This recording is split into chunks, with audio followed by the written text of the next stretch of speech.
आज पता चल गया कि बीजेपी दंगाई की सरकार है।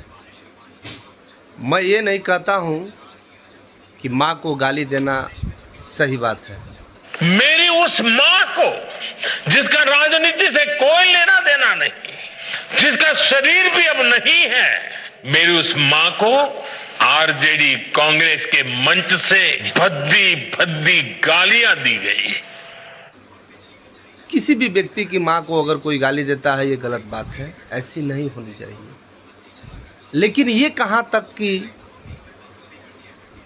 ठीक काम है कि जब बताइए बिहार बंद कराकर और रोड पर जो भी मरीज है, डिलीवरी केस है, लोगों को आने जाने में दुकान बंद कराना, ये एक दंगाई का ही पहचान है। बीजेपी सरकार जो है अब चुनाव नहीं जीतने के वजह से बौखला गई है। वो पूरी जान चुकी है कि जब हम इस बार हम बहुमत में नहीं आएंगे, हमारी सरकार नहीं बनेगी।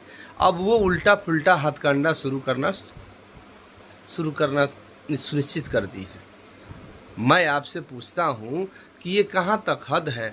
एक माँ को गाली दिया गया है, ये सही बात नहीं है, लेकिन हजारों माँ को गाली दिया जाता है। उस समय कहाँ है बीजेपी की कार्यकर्ता?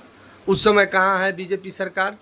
बिहारियों को जितना अपमान का सामना करना पड़ता है दूसरे राज्यों में, इस पर कभी बीजेपी कार्यकर्ता एक दिन भी बिहार बंद का ऐलान किए हैं? नहीं किए हैं। तो आज पता चल रहा है कि ये बीजेपी सरकार जो है वो दंगाइयों की सरकार हो गई है।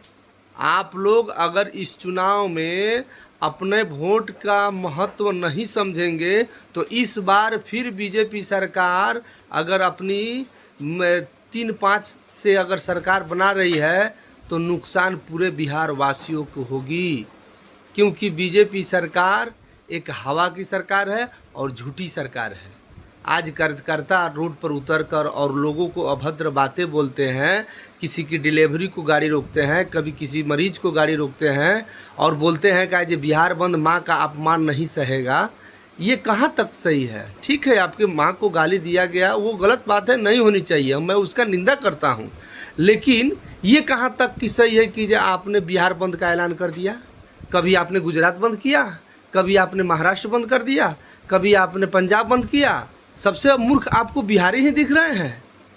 तो अब बिहारी जाग चुके हैं और आप लोग जो ये हथकंडा और राजनीति का हवा दे रहे हैं, जो माँ का अपमान नहीं सहेगा, ये बात तो एकदम जायज़ है कि किसी भी माँ को अपमान नहीं करना चाहिए, लेकिन उसको राजनीति हवाला भी नहीं देना चाहिए। धन्यवाद, फिर हम मिलेंगे। नमस्कार, प्रणाम।